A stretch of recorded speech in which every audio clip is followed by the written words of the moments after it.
Bonjour à Zulfelawan, bonne année 2024 et Azgwes Amges de 1974 en Amazir, en berbère, de 1974. Alors je suis très ravi d'être à Blois, invité par l'association Amazir de la ville de Blois.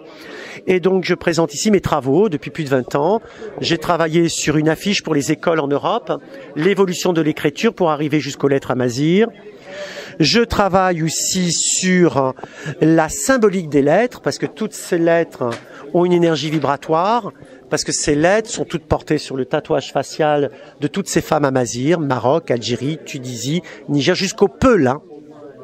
Alors ces tatouages, c'est plutôt de la scarification, ce sont des lettres afin de demander à l'univers une énergie vibratoire avant les trois religions monothéistes, parce que les tatouages et cette symbolique ont été détruites par les trois religions monothéistes, le judaïsme, le christianisme et l'islam, qui étaient contre la symbolique.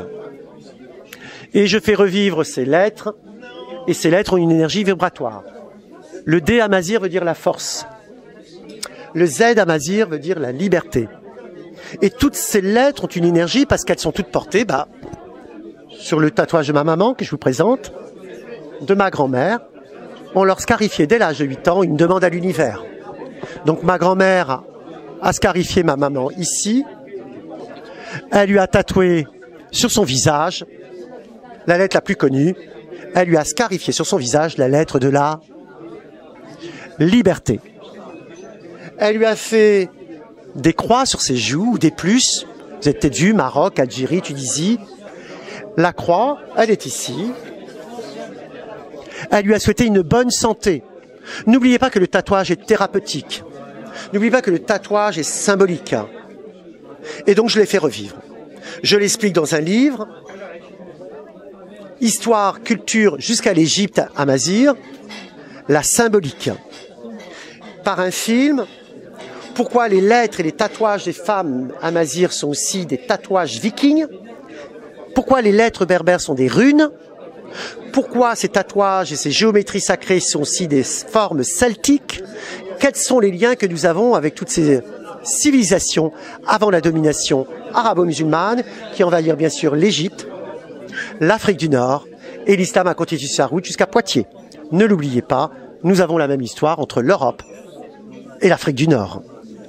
Et un jeu de cartes, apprendre l'amazir, le berbère, en s'amusant, sans aller à l'école, et découvrir la force énergétique de chacune de vos lettres.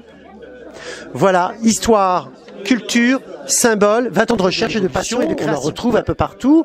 Il y a des lettres en Éthiopie, il y a des lettres un peu partout. Mais après, moi, je m'arrête surtout à une partie de l'Afrique dont je suis issu, de l'Afrique du Nord et de la Méditerranée. Parce que après, il n'y a plus, je me suis arrêté aux lettres Amazir, mais après, ce ne sont plus des lettres. On est dans des formes figuratives. On est dans des formes cunéiformes et hiéroglyphiques. Ici, c'est les tablettes cunéiformes de la Mésopotamie. Après, les lettres Amazir. Le A ougaritique, Bagdad.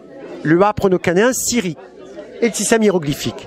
Donc, je différencie les lettres phonétiques et les formes figuratives. Maintenant, une femme du Maghreb de 60 ans est trop jeune, n'a plus de tatouage.